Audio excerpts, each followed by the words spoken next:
And in those 5.5 seasons of having two of the best players ever, exactly what do they have to show for it? They have managed a grand total of 0.0 playoff wins. 0.0. And a grand total of 0.0 playoff appearances. And even more than that, a grand total of 0.0 seasons with even a 500 record. Somehow, having two of the best players ever on the team at the same time has been a complete and total disaster for the Angels.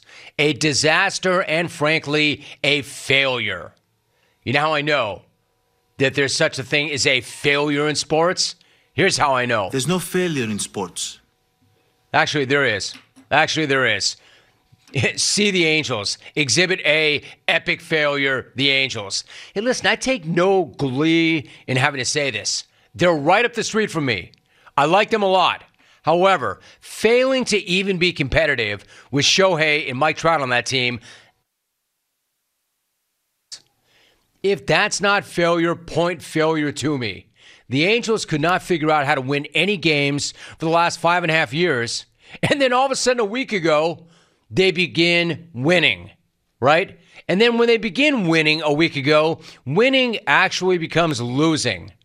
And as soon as winning becomes losing, the Halos all of a sudden become a damn winning machine. They run off 6 out of 7. They climb back to 400. They get within 4 games of the last wildcard spot. And they convince themselves, we're in this thing.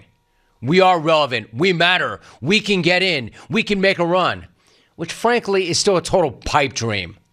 I mean, they still have to get in. So they have this belief that we're in and we can do damage. And not only that, we're actually going to be buyers and not sellers. So what we're going to do is we're going to pull the most valuable trade piece off the market. Off the market. In other words, 6 wins in 7 games was just enough to convince them not to trade Shohei Ohtani. It is official.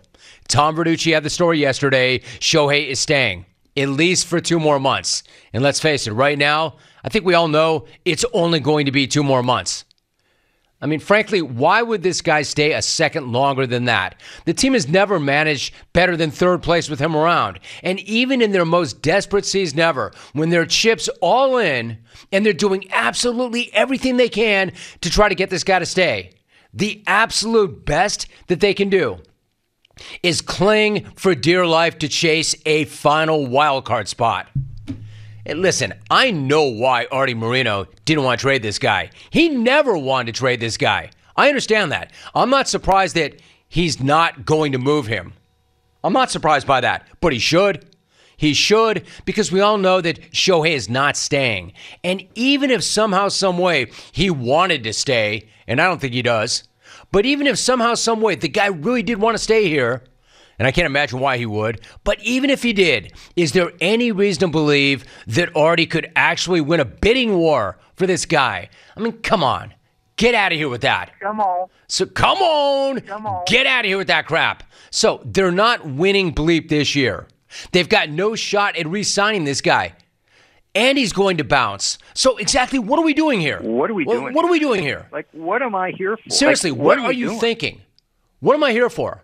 Are you really thinking you're going to win a bidding war for Shohei? Are you really thinking that you can move him right now, get the prospects you desperately need, maybe even some Major League Baseball ready players, and then get this guy back as a free agent? Do you really think that's a possibility? After being there 6 seasons with nothing to show for it, why would this guy stay? The guy said over and over and over and over again, he wants to win. He's made that so clear. He essentially hasn't talked about anything else other than winning. That's what he wants. Shohei has not talked about East Coast versus West Coast, NL versus AL, or anything like that. He doesn't even talk money. All he talks about is wanting to win. And nobody with that priority is ever going to pick the Angels first. You know, sorry, not sorry. It's harsh. But even if they somehow make up that 4-game wildcard deficit and somehow do rip that last playoff spot, then what? What, are they going to win it all? Of course not.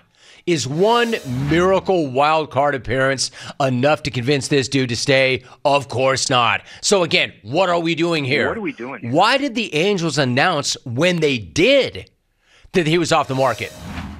Why would you not try to get as much leverage as you possibly could? Why would you not try to create more of a market for the guy? Why would you not try to get teams in a bidding war for this guy? Why not listen to offers all the way up to the deadline if you know you really, really aren't going to be able to keep this guy?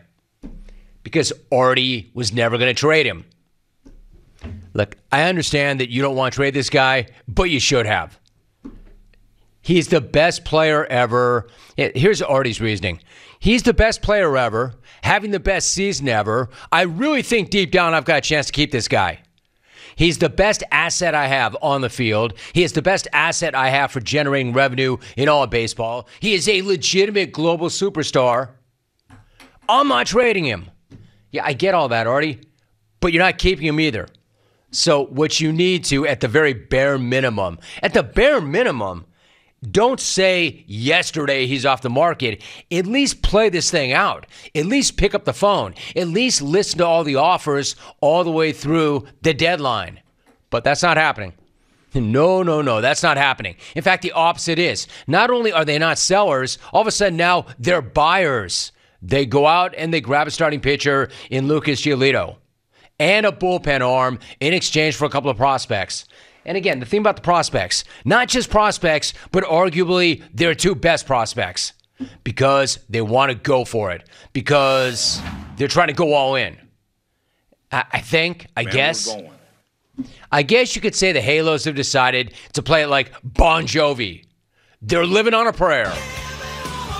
A prayer that somehow they're going to rip that wild card. A prayer that somehow, once they do rip that wild card, they're going to go on this deep, magical playoff run. A prayer that somehow Shohei gets so caught up in all of it, he decides he wants to stay. A prayer that somehow Artie can come up somehow with enough money to outbid the Dodgers or any of the other major players for Shohei. A prayer. A prayer for not just one of those things, but all of those things to happen in the next couple of months. Let me tell you something, and it brings me no joy to say this, none at all. Those prayers are not getting answered. All of those things are not happening. In fact, I'd be shocked if even one of those things happened. We all know that Shohei is counting down the days until that Big A nightmare comes to an end. We all know this is his last 2 months in Anaheim. All of us except for, well, the owner. And even Artie deep down's got to know, right? But I also think that Artie is going to scoop up the gate receipts from the last 30 home games with the GOAT. Probably add a few more merch stars around the park until the guy does bounce. Maybe jack up ticket prices a little bit for the last few homestands. And then he'll make his best offer to Shohei, shrug his shoulders and say, I tried. I did everything I possibly could. And then he'll probably sell the team like he was planning on doing before this season. For instance, what would be the point of keeping the team after Shohei leaves? It's never going to get better without him, and you couldn't win with him. I know it's harsh. I know it sounds like doom and gloom. Sorry to harsh your buzz, Angel fan, because I'm guessing you're pretty happy about what you heard.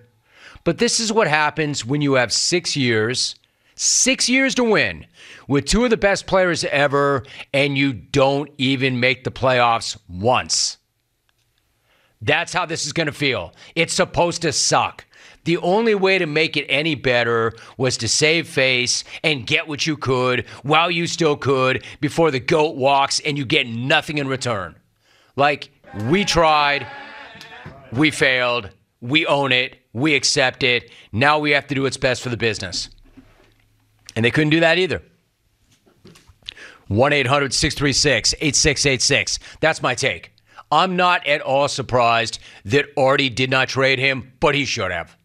He should have, because there's no way this guy's staying.